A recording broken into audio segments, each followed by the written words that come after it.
थोड़ी वो देखो, भिखारियों से पूछते हैं, शायद इन लोगों ने देखा हो किसी को यहाँ गाड़ी धोते हुए। आप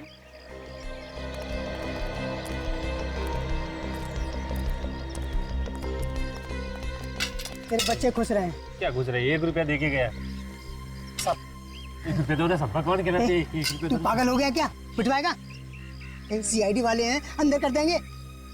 देखो, हम लोग जो कुछ पूछ रहे हैं उसका साफ साफ जवाब दोगे तो ये साहब आपको 500 रुपए देंगे। 500 रुपये मैं क्यों दूंगा? 500 रुपये साहब देगा ही।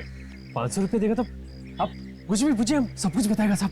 ये बताओ, कल रात इस नल के पास 12 से 1 बजे के बीच में किसी आदमी को गाड़ी धोते हुए देखा था आप लोगों ने? साहब रात को हम लोग नहीं रहते हो, सरजूस होता है। सरजू? सरजू कौन है? सरजू वो सिग्नल है ना साहब, उस पर भीख मांगता हुआ।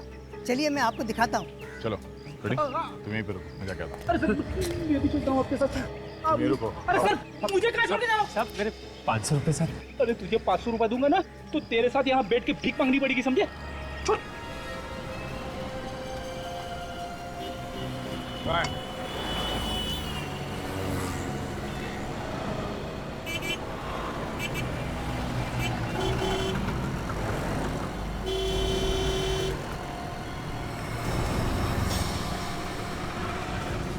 थोड़ा सा ए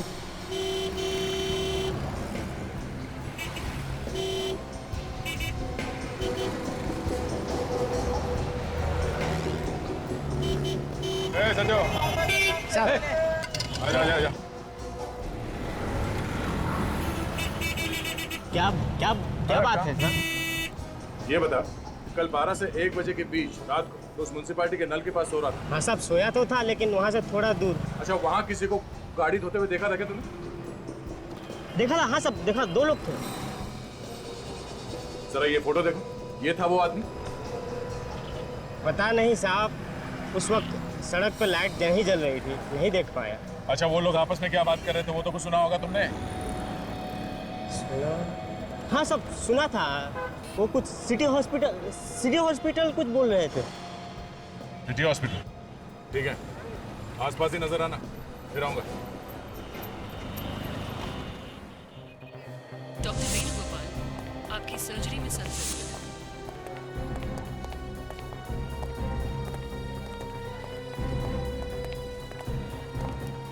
डॉक्टर प्रकाश, एक्सक्यूज मी, आपकी क्या शूटिंग मोड में स्थान सर? हम लोग सीआईडी से हैं। सीआईडी?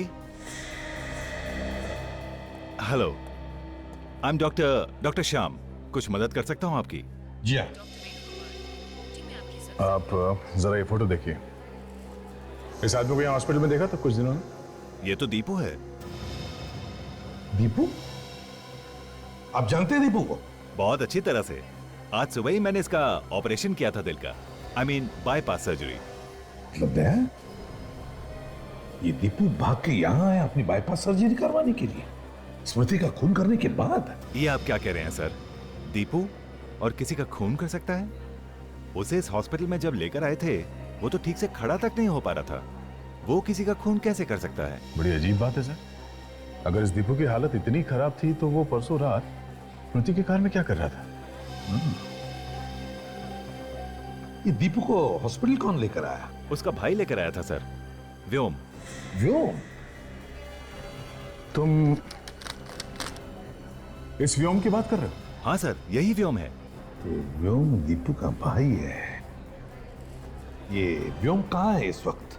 फिलहाल तो वो यहाँ नहीं है सर, लेकिन शाम को शायद वो दीपू से मिलने आ जाए। अच्छा, तो क्या हम दीपू से मिल सकते हैं? जी। हमने इसे नींद का इंजेक्शन देकर सुलाया था, थोड़ी देर में उठ जाएगा। मैंने तो व्योम को 1 साल पहले ही कहा था कि ऑपरेशन करवा लो, लेकिन नहीं।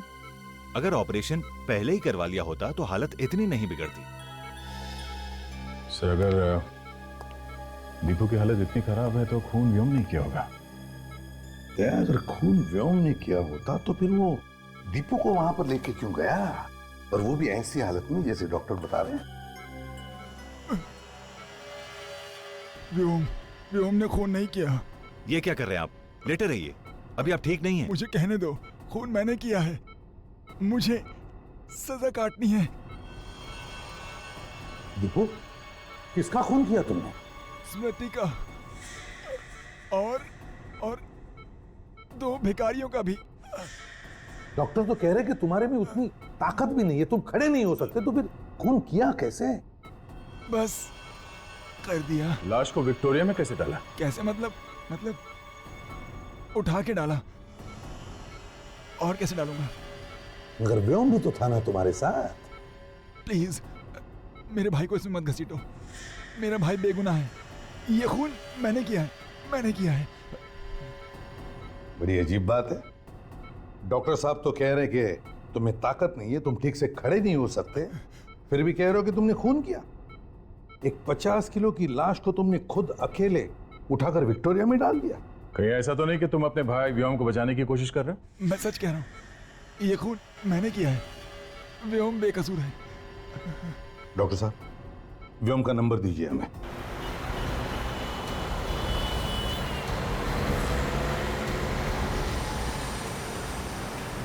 ये व्योम का मोबाइल इसी एरिया में कहीं है, इसी एरिया में। लेफ्ट जा रहा है, आगे लेफ्ट टर्न लेना। यह है तो इसी एरिया में।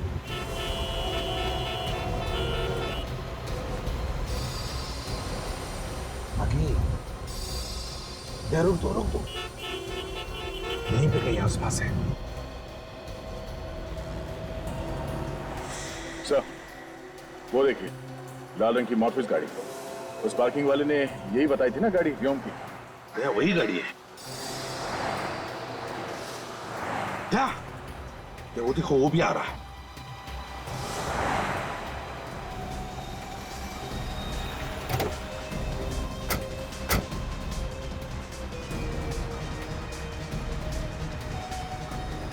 हाँ, अरे मैं आता हूँ ना दोपहर के। तो भाई साहब। हाँ, अरे चले। अरे भाई कौन हो तुम? कौन हो? चलो बताता हूँ। अरे चल चुपचाप बैठ गाड़ी के अंदर। अरे मैंने क्या किया? अरे मुझे कहाँ ले जा रहे हो? अरे भाई कौन हो तुम? चल चुपचाप बैठ अंदर।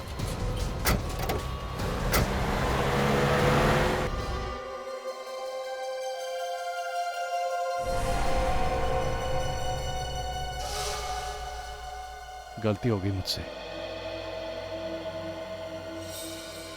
फोन करने के बाद कह रहा है कि गलती हो गई। हाँ? स्मृति को क्यों मारा तुमने? वो तुम्हारी बहन जैसी थी ना? बहन जैसी थी ना? बहन तो नहीं थी। जी चाहता है कि तुम्हारे गर्दन को रस्सी की तरह मरोड़ दूं। मारा क्यों उसे?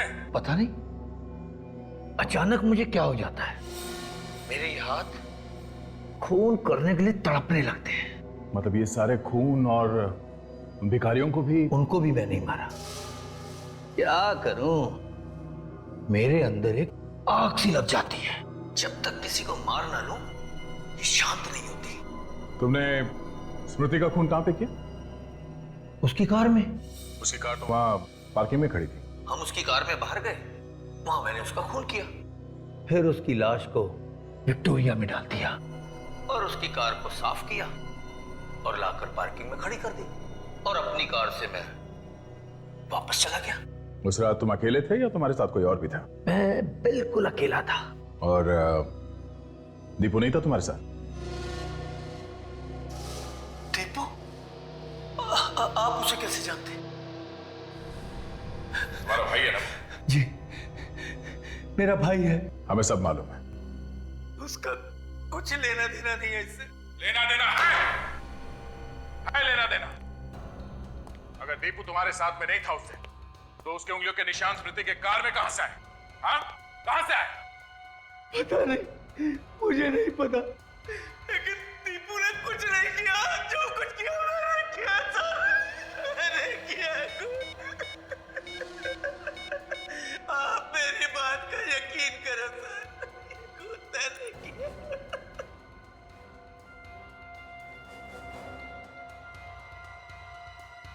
जरा इधर आओ।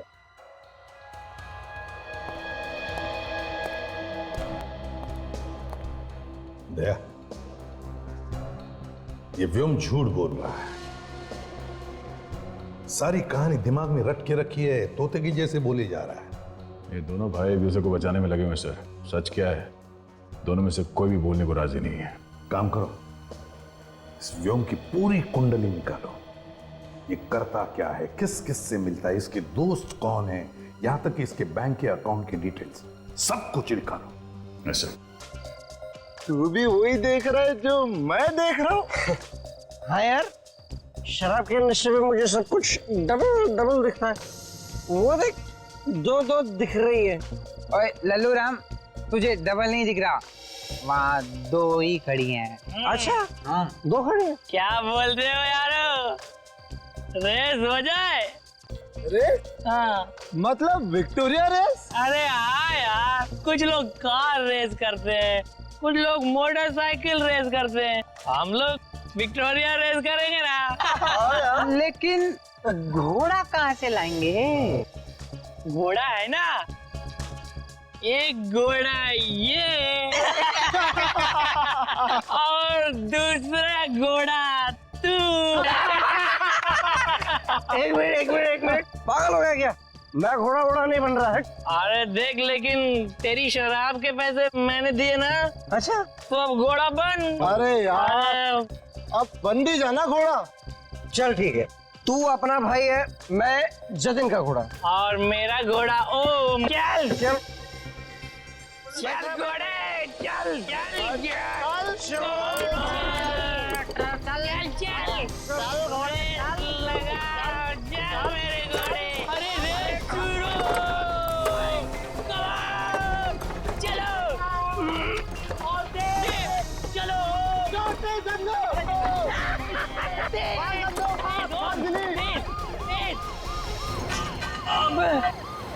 क्या हो गया धन्नो? पुलिस आ गई बसंती।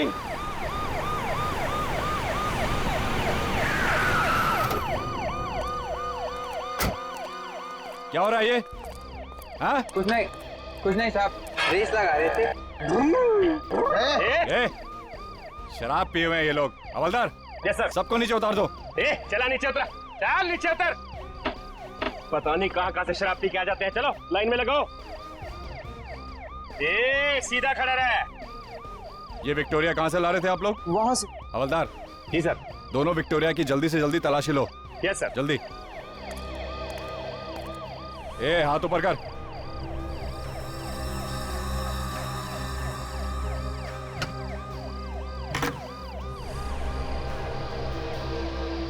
साहब! क्या हुआ? साहब इधर आइए। क्या हुआ? हाँ?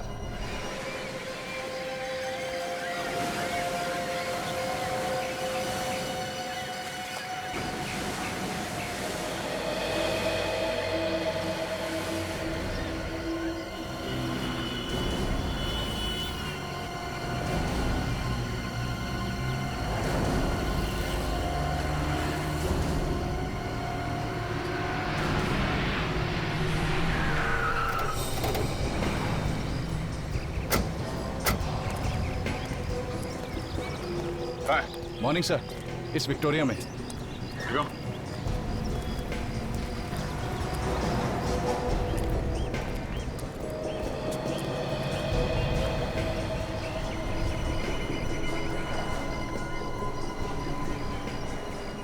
लड़के कहाँ हैं जो ये विक्टोरिया भगा रहे थे? वो रहे सर, वो सामने। जी हाँ। सर काफी गहरे जख्म है। गले पे वार किया गया है, हथेली पे मारा है और चेहरे पे भी वार किया है। इतनी गहरे में से तो कोई ऐसा आदमी मार सकता है जो बेहद नफरत करता था इस लड़की से। सर इसके जख्मों को देख के लगता है कि ये उसी सीरियल किलर का काम है जिसने पहले भी 2 भिखारियों को मारा है। सचिन, ये काम अगर किसी सीरियल किलर का है तो 2 भिखारियों के बाद वो अचानक किसी लड़की को क्यों मारेगा? और यहाँ विक्टोरिया के आसपास खून नहीं और ना ही विक्टोरिया के अंदर। शायद खून उस जगह पे हुआ है जहाँ पे कल रात ये विक्टोरिया खड़ी थी। ऐसा हो सकता है सर। इंस्पेक्टर मधुर, हमें वो जगह देखनी है जहाँ से ये लड़के इस विक्टोरिया में बैठे थे।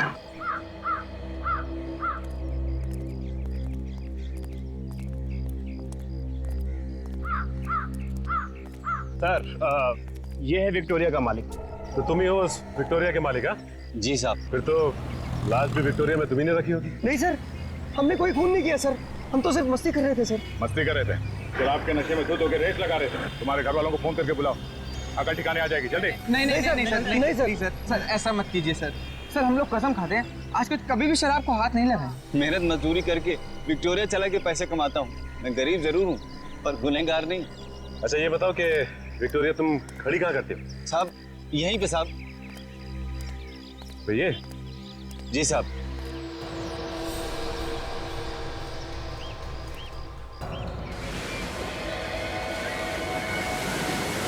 लाश को ध्यान से देखो।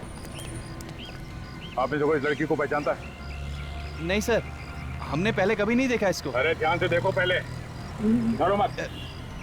नहीं सर। कल रात किसी आदमी को देखा था इस लाश को इस विक्टोरिया में रखते हुए? नहीं साहब, जाते समय ने विक्टोरिया के आसपास ऐसा कोई आदमी नहीं देखा। मुझे लगता है कि देर रात विक्टोरिया में लाश रखी गई होगी। अशोक, उन 4 लड़कों को तुमने विक्टोरिया भगाते हुए कितने बजे पकड़ा था?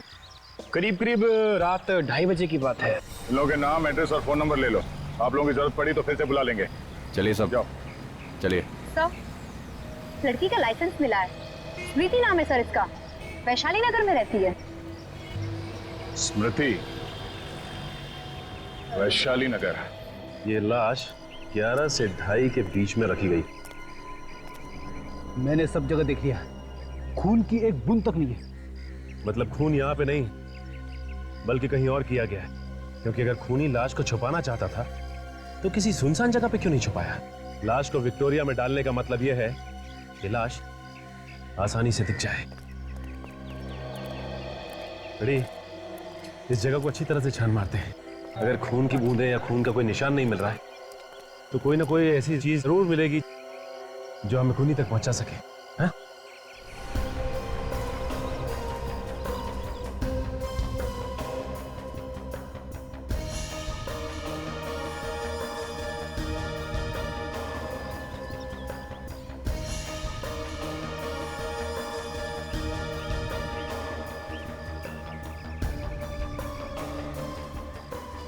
अरे सर, कागज का टुकड़ा मिला है, गाड़ी के नीचे पड़ा हुआ था, इस पे खून लगा है। फ्रेडी, ये तो किसी वैले पार्किंग के टिकट है। और ये देखो, इस पे कल की डेट लिखी हुई है। कहीं ये खून उस लड़की का तो नहीं है? हो सकता है फ्रेडी, ये विक्टोरिया वाले ने अपनी विक्टोरिया यहाँ पे पार्क की थी, राइट? हाँ, हो सकता है ये टिकट लाश रखते हुए खून की जेब में से गिर गया होगा। हाँ सचिन, कुछ मिला? हाँ सर, ये वैले पार्किंग की फटी हुई टिकट मिली। हो सकता है उस खूनी की हो या फिर उस औरत की जिसका खून हुआ।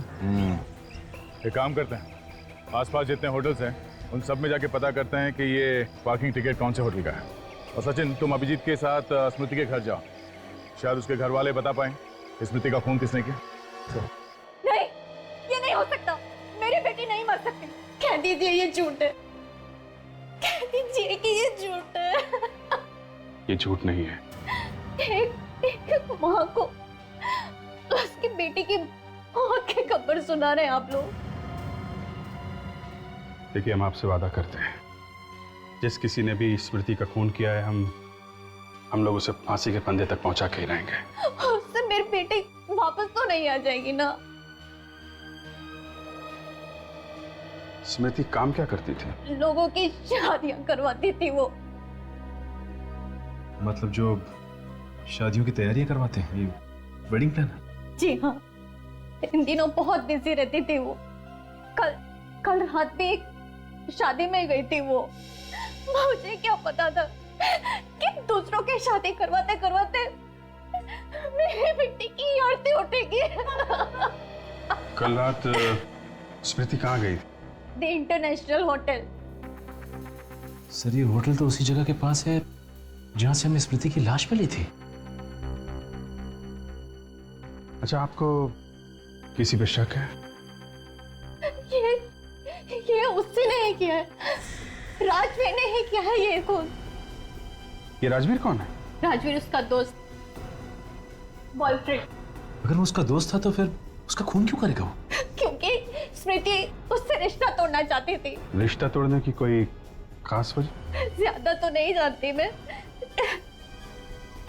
लेकिन कुछ दिनों से उन दोनों के बीच में झगड़े हो रहे थे, किसी ने स्मृति ये रिश्ता तोड़ना चाहती थी। इस राजवीर का नंबर है आपके पास? दया, तुम लोगों का शक एकदम सही। स्मृति का खून भी ठीक वैसे ही हुआ है जैसे इन दोनों भिखारियों का हुआ। और न सिर्फ स्मृति के शरीर पर भी ठीक उसी जगह पर घाव हैं, बल्कि उन घावों की गहराई भी उतनी ही है जितनी इन दोनों भिखारियों के घावों की। और तो और जिस हथियार से इन भिखारियों को मारा गया है, ठीक वैसे ही हथियार से स्मृति का खून भी हुआ है। ओह, तो मतलब बात बिल्कुल साफ है कि स्मृति का खून भी उसी सीरियल किलर ने किया है जिसने इन दोनों भिखारियों को मारा है। सचिन, अगर स्मृति का खून उस सीरियल किलर ने किया होता तो इन दो भिखारियों की तरह स्मृति की लाश भी हमें जंगल से मिलनी चाहिए थी, मगर नहीं, ऐसा नहीं हुआ। स्मृति की लाश हमें खुलेआम एक विक्टोरिया में मिली। फिर सर, यह भी तो हो सकता है कि इसका खून किसी ऐसे आदमी ने किया हो जो सीरियल किलर की नकल कर रहा हो। नहीं नहीं सचिन, ये काम किसी नकल करने वाले खूनी का भी नहीं हो सकता है, क्योंकि हमने अखबार में या टीवी चैनल में कहीं भी ये नहीं दिखाया कि सीरियल किलर शरीर पे 3 बार वार करता है।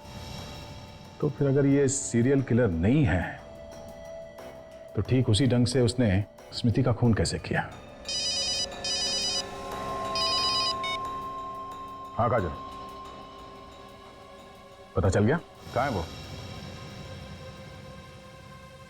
पूना से? ठीक है, मैं तुम्हें रेलवे स्टेशन पे मिलता हूं।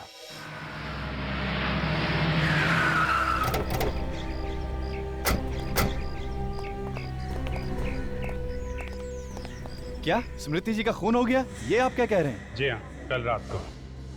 पर खून भी सीधा साधा नहीं है, काफी बेरहमी से खून किया गया है। लेकिन सर, स्मृति तो इतनी प्यारी लड़की थी, उसका खून करने की कोई सोच भी कैसे सकता है? अब किसी न किसी ने तो किया है ना। आपको किसी पे शक है? सर, स्मृति की ना तो किसी से लड़ाई थी और ना किसी से दुश्मनी। ये जरूर किसी गुंडे लफंगे का काम है। अच्छा, ये स्मृति कल रात को यहाँ से कितने बजे निकली थी? यही कोई 10:30 बजे। मैंने उससे कहा भी कि रात में होटल में रुक जाए, लेकिन वो कहने लगी कि मुझे घर पहुंचना बहुत जरूरी है। उन्होंने कहा कि घर जाना बहुत जरूरी है? अच्छा, यहाँ से अकेली गई थी या उनके साथ में कोई और भी था? सर, वो जब यहाँ से निकली तो अकेली थी। सर, ऐसा भी तो हो सकता है कि कोई ऐसा आदमी हो शादी में जो इस पे नजर रखे हुए था, और जैसे ही यहाँ से बाहर निकली वो भी उसके पीछे पीछे निकला। नहीं नहीं सर, यहाँ शादी में सब शरीफ घर के आए थे, उनमें से ऐसा कोई गिरा हुआ काम नहीं करेगा। जब गिरने की नौबत आ जाए तो क्या शरीफ और क्या बदमाश। आप ये बताओ कि वो यहाँ से गई कैसे थी? I mean, कोई टैक्सी वगैरह की थी उन्होंने? सर, बस यही एक बात मेरी समझ में नहीं आ रही कि जब स्मृति अपनी गाड़ी से यहाँ आई थी तो वापस अपनी गाड़ी से ही घर क्यों नहीं गई? वो अपनी गाड़ी लेके आई थी यहाँ? हाँ सर। तो वो गाड़ी अभी है कहाँ? सर, वो गाड़ी तो अब तक हमारी पार्किंग में ही है। हमें वो कार देखनी है।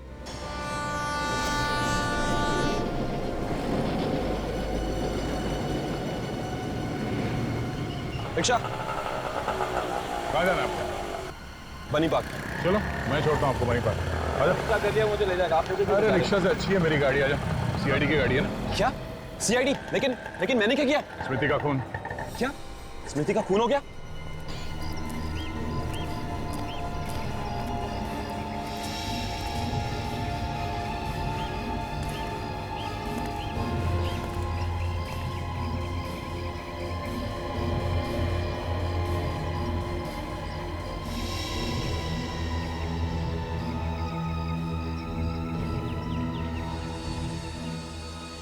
गाड़ी के अंदर और आसपास खून का कहीं नामो निशान नहीं। इसका मतलब खून कहीं बाहर हुआ है, क्योंकि शादी के माहौल में इतने लोगों के बीच में खून करना जरा मुश्किल है। गाड़ी की चाबी देना जरा। सर, गाड़ी की चाबी तो कल ही मैंने उनके पास दे दी थी। लेकिन गाड़ी तो अब तक यहीं खड़ी है। सर, पता नहीं वो कार क्यों नहीं लेकर गई। स्मृति की लाश के पास से हमें कार की चाबी नहीं मिली है। कितने बजे चाबी दी थी तुमने हमें? कल रात 10:30 पौने 11 बजे। तुम्हें पक्का यकीन है कि वो यहाँ से कार लेकर नहीं गई थी? सर, ठीक से कुछ याद नहीं, क्योंकि कल यहाँ पर शादी थी और बहुत सारी गाड़ियाँ आई और गई भी, तो कुछ पता ही नहीं चला। ये भी हो सकता है सचिन कि स्मृति कार लेके यहाँ से गई हो और रास्ते में उसका खून हो गया हो। तो लेकिन खून करने के बाद गाड़ी को यहाँ पार्क करके इतना बड़ा रिस्क क्यों लेगा? ये बात भी है। अवधेश, ये लो, गाड़ी की चाबी रख लो। एक मिनट। क्या चाबी देना? ये देखा?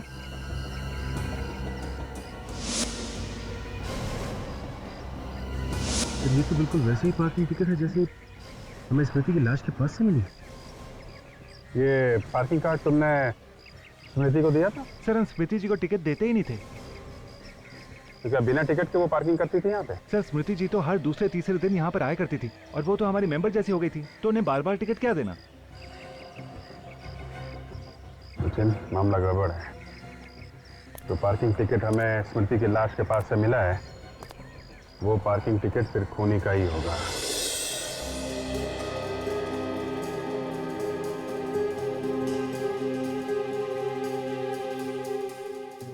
बताओ, क्या बिगाड़ा था स्मृति ने तुम्हारा? क्यों मारा तुमने उसे? मैं स्मृति को क्यों मारूंगा?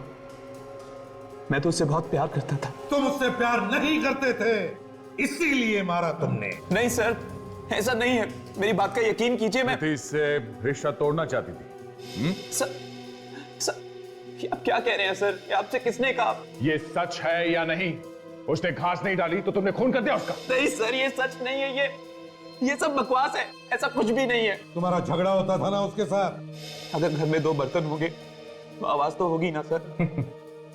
बर्तन एक दूसरे से टकराते आवाज करते हैं, मगर एक दूसरे का खून नहीं करते मिस्टर। किस बात को लेके झगड़े होते थे तुम्हारे? मुझे स्मृति का काम करना पसंद नहीं था। क्यों? वो देर रात तक लोगों की शादियों में रहती थी, वहां 1000 तरह के लोगों के साथ उसका उठना बैठना था। वो सब मुझे अच्छा नहीं लगता था।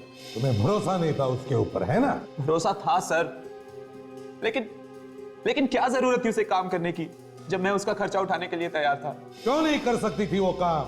है? आजकल सारी लड़कियां काम करती है, क्या गलत है उसमें? कल रात 1:30 बजे कहां थे तुम? पूना में था। पुणे में किस लिए गए थे? मेरे दोस्त पीयूष की शादी थी। ठहरे कहां थे? Hotel blue mountain. Hotel blue mountain? इस होटल ब्लू माउंटेन से पता लगाओ, देखते ये राजवीर कितना सच बोल रहा है और कितना झूठ। Yes sir. एक बात बताओ, जब तक कोई कस्टमर ये टिकट तुम्हें नहीं देता है, तुम गाड़ी नहीं ले जाने देते ना? नहीं ले जाने देते। और अगर ये पार्किंग टिकट खो जाए तो? सर टिकट खो गया तो 2-3 सवाल पूछने के बाद हम उन्हें गाड़ी ले जाने देते हैं। अच्छा ये बताओ कि कल रात में भी कोई ऐसा आदमी आया था जिसकी टिकट खो गई हो? हाँ सर आया था, लेकिन उसका टिकट खो नहीं गया था, उसका टिकट नीचे से फटा हुआ था। तो फिर तुमने उसे कार ले जाने दी? हाँ सर। कौन सी कार थी? सर लाल रंग की गाड़ी थी, मॉर्फियस ब्रांड की। ये आदमी कितने बजे आया था? तकरीबन रात के 1 बजे। फिर उसका मतलब है कि रात को 1 बजे तक खूनी की गाड़ी पार्किंग लॉट में खड़ी थी और स्मृति की कार भी वहीं पे खड़ी। हाँ सर, लेकिन ये दोनों होटल से निकले कैसे होंगे और गए कैसे होंगे? शायद टैक्सी में। मगर सचिन, टैक्सी में खून करना इतना आसान नहीं है। एक बात बताओ, जब वो आदमी यहाँ पे आया था तब कुछ घबराया हुआ सा लग रहा था क्या? नहीं सर, मैंने इतने गौर से देखा नहीं। अच्छा, पहचान सकते हो उसे? कल की तो बात है ना? हाँ, मेरे सामने अगर वो आ जाए तो मैं उसे पहचान लूंगा। Very good. सचिन, उस आदमी का स्केच बनवा लो। ये है द इंटरनेशनल होटल और ये है विक्टोरिया जहाँ पे खड़ी थी, जहाँ हमें स्मृति की लाश मिली थी। दोनों जगह आसपास ही है, करीब 10 मिनट लगेंगे रात के वक्त इस होटल से यहाँ तक पहुँचने में। मतलब खून यहीं कहीं हुआ है, होटल से विक्टोरिया के बीच में, इस इलाके में। लगता तो यही है अभिजीत। अगर खूनी ने स्मृति का खून कहीं और दूसरे इलाके में किया होता तो लाश भी वहीं कहीं आसपास फेंक देता। दोबारा यहाँ लाके फेंकने का वो खतरा नहीं उठाता। ये बात तो है। पोस्टमार्टम की रिपोर्ट के हिसाब से स्मृति का खून हुआ है 12 साढ़े 12 बजे के बीच में। मतलब लाश विक्टोरिया में 12:30 से 2:30 बजे के बीच में रखी गई है।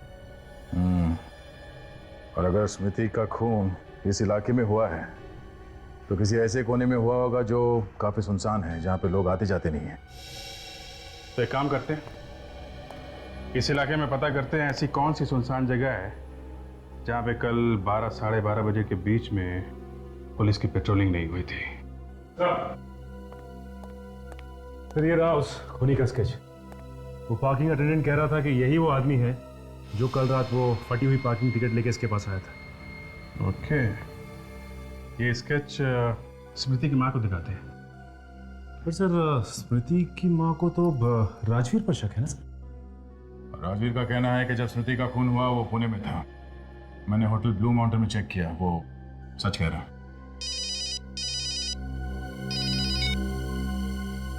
हाँ डॉक्टर सोलंकी। बॉस, ये है वो कार जहां पर स्मृति की लाश रखी गई, इस डिक्की में। ये क्या कह रहे हैं सालुंके साहब? स्मृति का खून उसकी अपनी गाड़ी में हुआ? बिल्कुल। खूनी ने खून करने के बाद इस कार को अच्छी तरह से साफ किया, लेकिन मैंने फिर भी इसमें कुछ खून के दाग निकाले लिए। जरा देना।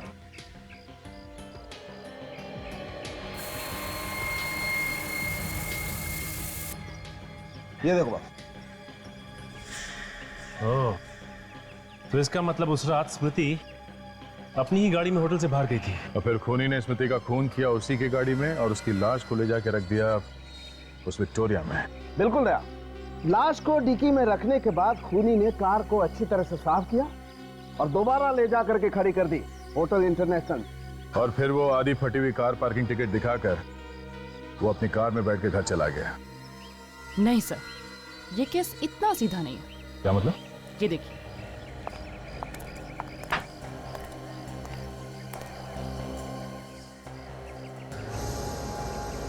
कौन है? ये दीपू है सर। ये एक मुजरिम है जो 1 महीने पहले ही जेल से छूटा है। लेकिन दीपू का इस केस से क्या लेना देना है? लेना देना है। इस दीपू की उंगलियों के निशान हमें इस कार पर से मिलेंगे। क्या? स्मृति की कार में से दीपू की उंगलियों के निशान? मतलब स्मृति का खून इस दीपू ने किया? हो सकता है। देखो, दीपू को जेल से छूटे हुए 1 महीना हुआ है और इन दोनों भिखारियों का खून भी इसी 1 महीने के अंदर हुआ है। अगर स्मृति का खून इस दीपू ने किया है तो फिर इस आदमी के पास वो फटा हुआ कार पार्किंग टिकट कहां से आया जिसपे स्मृति का खून लगा था? हाँ बेटी।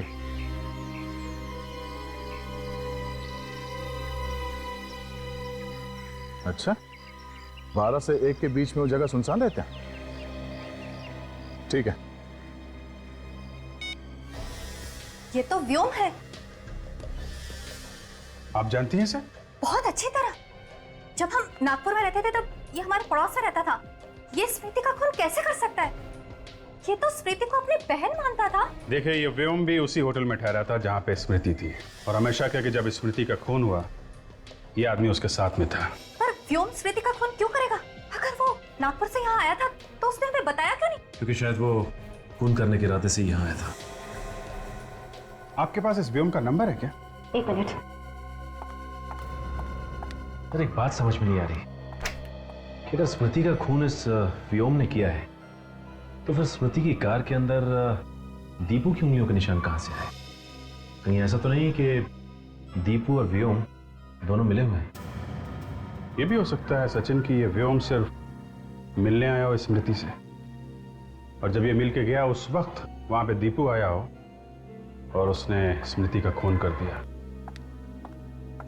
ये लीजिए, ये है नंबर।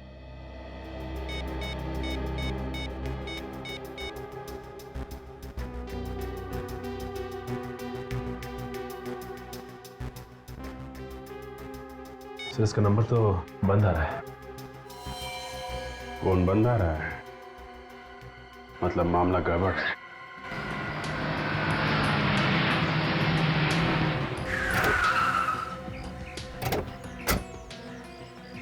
सर, ये वही जगह है जहाँ पे कल रात 12 से 1 बजे के बीच पुलिस की पेट्रोलिंग नहीं हो रही थी। रात के वक्त बिल्कुल सुनसान रहता है इलाका। शायद स्मृति का खून यहीं पे हुआ है। बड़ी पानी का नल, शायद खूनी ने अपनी गाड़ी यहीं पे धोई।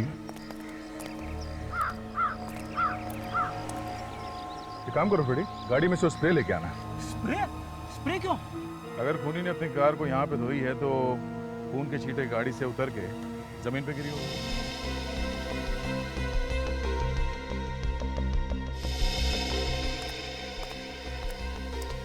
ये लीजिए सर। इतनी खराब थी तो उसने ऑपरेशन पहले क्यों नहीं करवाया? वही तो, जेल से छूटे हुए भी उसे 1 महीना हो गया है। उसी समय ऑपरेशन करा लेना चाहिए था। अभिजीत ऑपरेशन तो तब कराएगा जब उसके पास पैसे होंगे। ये दोनों व्योम और दीपू दोनों कंगाल थे, कंगाल। क्या? हाँ, ये व्योम के बैंक अकाउंट के डिटेल्स हैं। दीपू के ऑपरेशन का खर्चा 8 लाख रुपए है, जबकि उसके अकाउंट में पिछले 3 साल में 25,000 से ज्यादा बैंक बैलेंस था ही नहीं। तो फिर इतना महंगा ऑपरेशन दीपू ने करवाया कैसे? यही तो हैरानी की बात है। ये व्योम नागपुर में 10,000 रुपए की एक मामूली सी नौकरी करता था और 1 महीने पहले उसने वो नौकरी भी छोड़ दी। इसलिए चक्कर क्या है? ये दीपू 1 महीने पहले जेल से रिहा हुआ है और 1 महीने पहले ही व्योम ने अपनी नौकरी छोड़ दी। ये दोनों भाइयों को अचानक लॉटरी वॉटरी लग गई क्या? एक ने नौकरी छोड़ दी, दूसरे ने ऑपरेशन करवा लिया। अभिजीत, या तो लॉटरी लग गई है या फिर किसी ने ढेर सारे पैसे दिए होंगे स्मृति का खून करने के लिए। और तो और 15,000 रुपए उसके अकाउंट में थे व्योम के, उसने वो भी दीपू के नाम कर दिए। और उसके गांव में एक बंजर जमीन थी, 25-30 हजार रुपए के होंगे, वो भी उसने दीपू के नाम कर दिया। अच्छा, तो ये चक्कर है। सचिन, कोई अपना सब कुछ किसी के नाम कब करता है? जब वो अपनी वसीयत बदल रहा होता है या फिर जब उसे अंदाजा हो जाता है कि उसका टाइम आ गया है। मतलब व्योम पहले से ही जेल जाने की तैयारी करके बैठा है। हाँ, तभी तो वो तोते की तरह फटाफट अपना जुर्म कबूल कर बैठा। इस सबके पीछे कुछ गहरा राज है दया। कोई और है इस सबके पीछे। पर कौन? वो भी पता चल जाएगा। मेरे पास एक प्लान है। किससे ढूंढूं? फोन।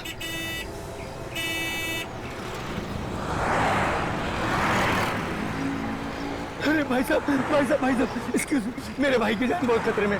मोबाइल धोना, एक फोन करना है मुझे, प्लीज प्लीज भाई साहब, please. Thank you. Hello hello doctor Shyam, Vyom, Deepu की तबीयत कैसी है? दीपू का किसी ने खून कर दिया है। हाँ?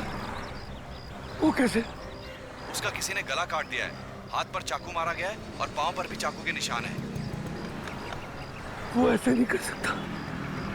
उसने मुझसे वादा किया था, वो मेरे दीपू को कुछ नहीं करेगा।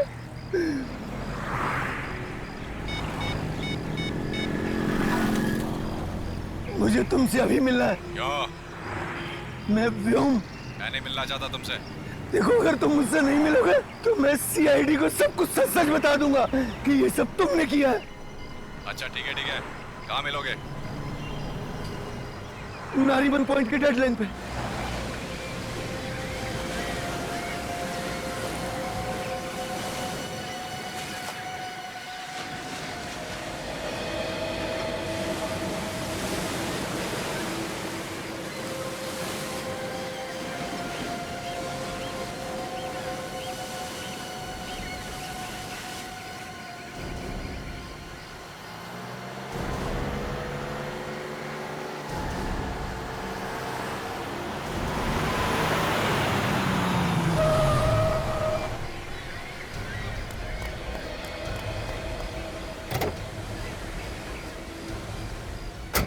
क्यों बुलाया मुझे यहाँ? ताकि तेरा खून कर सकूं। ये क्या बकवास कर रहे हो? नशे में हो क्या? नशा सवार है मेरे सर पे, मौत का। बता, क्यों मारा तूने मेरे भाई दीपू को? क्या दीपू मर गया? बहुत भोले बनते हो तुम।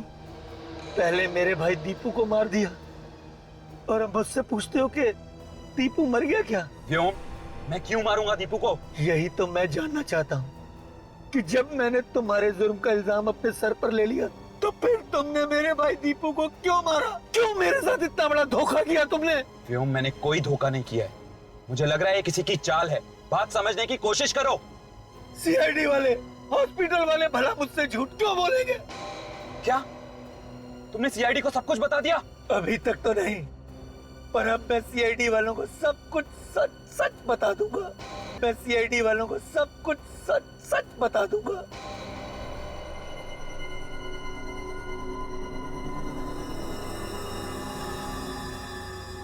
अगर जिंदा रहोगे तब ना।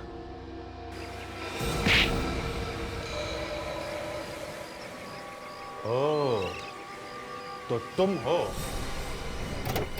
चल चल, छोड़ दो मुझे, छोड़ दो, छोड़ दो। छोड़ना इसको सर, इसने मेरे भाई का खून किया। तुम चिंता मत करो, तुम्हारा भाई बिल्कुल ठीक है। ये तो हम लोगों ने नाटक किया था तुम्हें छोड़ने का, ताकि तुम खूनी के पास जाओ और उसका पर्दाफाश हो सके, समझे? मैंने कहा था ना, छोड़ दो मुझे, मैंने कुछ नहीं किया, छोड़ दो। मेरा भाई जिंदा है। हाँ, ऐसे कैसे छोड़ दें राजवीर बाबू? पहले ससुराल चल के जरा खातिरदारी तो करवा लो।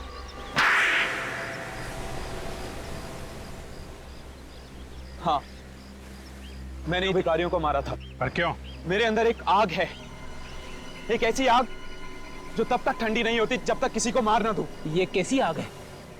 तुम एक मानसिक रोगी हो, मेंटल पेशेंट। स्मृति भी यही कहती थी, वो चाहती थी मैं अपने आप को कानून के हवाले कर दूं। और तुम्हें ये मंजूर नहीं था, इसलिए तुमने स्मृति का खून कर दिया।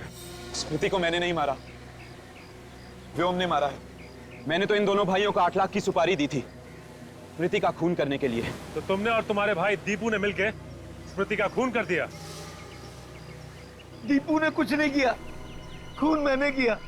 दीपू तो बस मेरे साथ था और विक्टोरिया में लाश भी मैंने ही रखी थी। मगर तुमने व्योम और दीपू को ही क्यों चुना? कुछ दिन पहले व्योम आया था स्मृति से पैसे उधार मांगने के लिए, लेकिन उस समय स्मृति के पास इतने रुपए नहीं थे, तो मैंने सोचा क्यों ना व्योम की मजबूरी का फायदा उठाया जाए। इसलिए तुमने इसे पैसों का लालच दिया, ताकि ना सिर्फ ये स्मृति का खून कर दे, बल्कि उन भिखारियों की मौत का इल्जाम भी अपने सर पे ले ले। क्यों? हाँ, लेकिन मुझे क्या पता था तुम सीआईडी वाले बाल की खाल निकाल दोगे। व्योम ने अपना गुनाह कबूल भी कर लिया था, लेकिन फिर भी तुम लोगों ने मुझे फंसा ही दिया। जिस तरह काले बादल सूरज की रोशनी को छुपा नहीं सकते, उसी तरह जुर्म के बादल इंसाफ की रोशनी पे पर्दा नहीं डाल सकते। तुम लोगों को फांसी होगी, फांसी।